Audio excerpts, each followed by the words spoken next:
श्री शिवाय नमस्तुभ्यम। हर हर महादेव। देखिए आज की वीडियो बहुत ही खास होने वाली है क्योंकि शुक्रवार के दिन अगर हम कुछ उपाय करते हैं तो इससे माता लक्ष्मी प्रसन्न होती है और हमारा शुक्र ग्रह भी मजबूत होता है। देखिए अगर आपका शुक्र ग्रह मजबूत होगा तो आपके मान में सम्मान में वृद्धि होगी, आपका ऐश्वर्य में वृद्धि होगी, आपकी यश कीर्ति बढ़ेगी। देखिए अगर शुक्र ग्रह को आप मजबूत करना चाहते हैं तो शुक्रवार के दिन आप कुछ उपाय जरूर करें। देखिए शुक्रवार के दिन अगर हम उपाय करेंगे तो माता लक्ष्मी हम प्रसन्न हो जाएगी और हमारे घर में धन धान की कभी भी कमी नहीं रहेगी। तो इसलिए शुक्र ग्रह को मजबूत करने के लिए हमें कुछ चावल के दानों से यह उपाय करना होगा और हमें शुक्रवार के दिन अपने नहाने के पानी में एक विशेष चीज़ डालनी होगी जिससे हमारे मान सम्मान में वृद्धि होगी, हमारे ऐश्वर्य में वृद्धि होगी और हमारे घर में धन की कभी भी कमी नहीं रहेगी। पूज्य गुरुजी की कथा सुनकर समझकर समझाने का पूरा प्रयास करूंगी, इसलिए वीडियो को अंत तक जरूर देखना। और अगर आप भगवान शिव के अनंत भक्त हैं और माता रानी की कृपा पाना चाहते हैं तो चैनल को सब्सक्राइब जरूर करना। चलिए चलते हम पहले उपाय के। पहला जो उपाय है वह बहुत ही खास उपाय है शहद से। हमें करना क्या, हमें लेना है थोड़ा सा शहद। शहद हम अधिक मात्रा में नहीं लेंगे, थोड़ा ले लेंगे। इसके बाद में हमें लेना है एक बेलपत्र। बेलपत्र वो कहीं से खंडित बेलपत्र नहीं होनी चाहिए, कटी फटी बेलपत्र हमें नहीं लेनी है। अगर आपके पास बेलपत्र नहीं है तो पूज्य गुरुजी ने यहाँ तक कहा है कि आप शिव मंदिर जाइए और वहाँ से बेलपत्र लेकर उसे धोकर दोबारा उपयोग में आप यहाँ पर ले सकते हैं। देखिए इसके बाद में हमें लेना है एक लोटा जल। लोटा है वो हम तांबे का लेंगे, उसमें शुद्ध जल हम भर लेंगे। देखिए अब ये सब सामग्रियां लेकर हमें पहुंच जाना है भगवान शिव के मंदिर में। वहां पर जाने के बाद में सबसे पहले हमें अपने सीधे हाथ की जो अनामिका उंगली है, देखिए चीटी उंगली के पास वाली जो उंगली होती है वह अनामिका उंगली होती है, उसे शहद में अच्छे से डुबोना है। और माता अशोक सुंदरी वाले स्थान पर देखिए जलाधारी के बीच में जो मोटी सी लाइन होती है वह माता अशोक सुंदरी का स्थान होता है। वहाँ पर हमें अच्छे से एक ओम का निर्माण कर देना है, ओम बना देना है। देखिए उसके बाद में हमारे पास जो एक बेलपत्र है उस एक बेलपत्र को हमें चिकना वाला साइड है वो नीचे की तरफ रखना है, डंडे का मुख जलाधारी की तरफ करना है। इस प्रकार कर कर वह एक बेलपत्र हमें ओम वाले स्थान पर माता सुख सुंदरी वाले स्थान पर समर्पित कर देना है। देखिए उसके बाद में हमारे पास जो एक लोटा जल है उस एक लोटे जल को हमें लेना है और थोड़ा सा जल हमें उस बेलपत्र के ऊपर समर्पित कर देना है।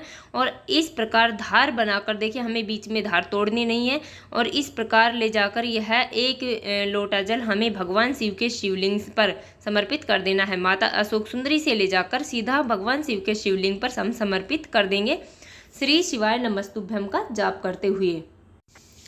देखिए चलते हैं अब हम दूसरे उपाय की ओर। दूसरा जो उपाय है वह भी बहुत ही खास उपाय है। हम शुक्रवार के दिन अगर हम अपने नहाने वाले जल में यह एक चीज़ डाल लेते हैं तो इससे हमारा शुक्र ग्रह मजबूत होता है। देखिए हमें करना क्या है, हमें लेनी है 3 तुलसी जी की पत्तियां। देखिए तुलसी की पत्तियां हम नीचे गिरी हुई पत्तियां भी यहाँ पर उठा सकते हैं, जरूरी नहीं है हमें यहाँ पर तोड़नी है। देखिए गुरुवार के दिन हम एक चुटकी हल्दी अपने जल में डालते हैं नहाने के पानी में, और शुक्रवार के दिन हमें 3 तुलसी की पत्ती लेनी है और उसे एक लोटा जल लेना है।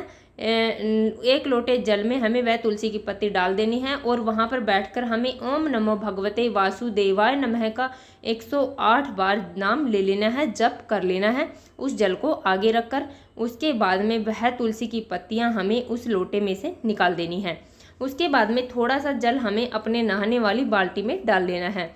देखिए इस प्रकार हमें पूरे परिवार को इस थोड़े थोड़े जल से नहाना चाहिए। जब भी हम स्नान करें तो अपने नहाने वाले पानी में थोड़ा सा जल यह डाल लें और इससे हमें स्नान करना चाहिए शुक्रवार के दिन। इस दिन अगर हम इस जल से स्नान करते हैं तो हमारे घर में कभी भी धन धान्य की कोई कमी नहीं रहेगी।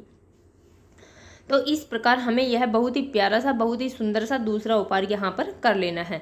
चलिए चलते हैं हम तीसरे उपाय को। तीसरा जो उपाय है वह चावल के दानों से है। देखिए चावल के दाने अगर हम शुक्रवार के दिन इस प्रकार उपाय करते हैं चावल के दानों से तो हमारे घर में लक्ष्मी की वृद्धि होती है। तो हमें करना क्या है, हमें लेना है 11 चावल के दाने और 1 हरे मूंग का दाना। देखिए इस प्रकार हमें 12 चीज़ें यहाँ पर कर लेनी है। उसके बाद में हमें लेना है एक स्टील का लोटा। देखिए हमें तांबे का लोटा नहीं लेना है, स्टील का लोटा हमें ले लेना है, क्योंकि तांबे के लोटे में हम दूध नहीं मिला सकते हैं। स्टील का लोटा लेना है, उसमें हमें जल भर लेना है और कुछ बूंदें हमें दूध की उसमें डाल देनी है। अब ये सब सामग्रियाँ लेकर हमें पहुँच जाना है भगवान शिव के मंदिर में। वहाँ पर जाने के बाद में सबसे पहले हमें उस दूध वाले जल से भगवान शिव के शिवलिंग को स्नान करवाना है। वह जल हमें भगवान शिव के शिवलिंग पर समर्पित कर देना है। देखिए, जल समर्पित करने के बाद में हमारे पास जो 11 चावल के दाने हैं, उस चावल के दानों को हमें अपने सीधे हाथ में रख लेना है और उसके बाद में हमें वह एक हरा मूंग का दाना भी अपने सीधे हाथ में रख लेना है चावलों के साथ। और जब हम चावल अपनी मुट्ठी में रखेंगे तो इदम अक्षतम ओम नमः शिवाय का स्मरण करते रहेंगे। तो इस प्रकार यह सब सामग्रियाँ लेने के बाद में हमें यह सब सामग्रियाँ भगवान शिव के शिवलिंग पर समर्पित कर देनी है। देखिए, आपको स्क्रीन पर भी दिख रहा होगा। इस प्रकार हमें यह समर्पित कर देनी है और अपनी मनोकामना यहाँ पर बोल देनी है। जो भी हमारी इच्छा है, जो भी मनोकामना है, वो हमें यहाँ पर बोल देनी है। तो इस प्रकार बहुत ही सुंदर सा हमें यह तीसरा उपाय भी कर लेना है। चलिए चलते हम चौथे और अंतिम उपाय की। और चौथा जो उपाय है वह है एक आंकड़े के फूल से। देखिए, शुक्रवार के दिन अगर हम आंकड़े के फूल से ये उपाय करते हैं तो इससे हमारी समस्त मनोकामनाएं संपूर्ण हो जाती हैं। देखिए, हमें करना क्या, हमें लेना है एक आंकड़े का फूल। देखिए, हमें बैंगनी वाला, नीला वाला आंकड़े का फूल हमें लेना है। हमें सफ़ेद वाला आंकड़े का फूल यहाँ पर नहीं लेना है। उसके बाद में हमें लेना है एक स्टील का लोटा, एक तांबे का लोटा। स्टील के लोटे में हमें थोड़ा सा जल के साथ दूध मिला लेना है। तांबे के लोटे में हमें दूध नहीं डालना है। इसके बाद में ये सब सामग्रियाँ लेकर हमें पहुंच जाना है भगवान शिव के मंदिर में। देखिए, वहां पर जाने के बाद में सबसे पहले हमारे पास जो एक आंकड़े का फूल है उसे अपने सीधे हाथ में लेना है और अपनी मनोकामना बोलते हुए वह आंकड़े का फूल हमें माता अशोक सुंदरी पर छुआ लेना है।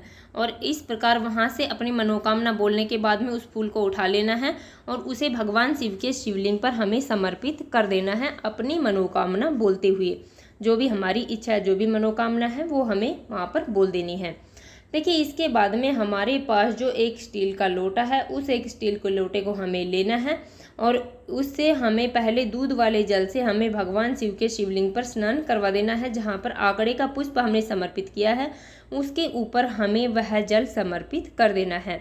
देखिए, उसके बाद में हमें शुद्ध जल लेना है तांबे वाले लोटे का और उस शुद्ध जल से हमें भगवान शिव के शिवलिंग को स्नान करवा देना है और अपनी मनोकामना हमें वहाँ पर बोल देनी है। जो भी हमारी इच्छा है, जो भी मनोकामना है, वह हमें यहाँ पर बोल देनी है। देखिए, शुक्रवार के दिन अगर हम यह उपाय करते हैं तो इससे माता रानी भी प्रसन्न होती है और भगवान शिव की कृपा भी हम पर बनी रहती है। तो इस प्रकार हमने बहुत ही प्यारे, बहुत ही सुंदर 4 महाउपाय यहाँ पर बताए हैं जो आपको शुक्रवार के दिन करने हैं। तो इस प्रकार आपको जो भी चीज़ समझ में नहीं आई है वो आप कमेंट बॉक्स में पूछ सकते हैं और आप कमेंट में श्री शिवाय नमस्तुभ्यम या हर हर महादेव अवश्य लिखें। देखिए, हमने अपनी तरफ से समझाने की पूरी कोशिश की है। उम्मीद है आपको वीडियो समझ में आ गया होगा। अगर वीडियो अच्छी लगी तो लाइक करें और अगर आप चैनल पर नए हैं और अभी तक आपने चैनल सब्सक्राइब नहीं किया है तो ऐसे ही छोटे छोटे उपायों को देखने के लिए प्लीज़ हमारे चैनल को सब्सक्राइब जरूर करें। श्री शिवाय नमस्तुभ्यम, हर हर महादेव।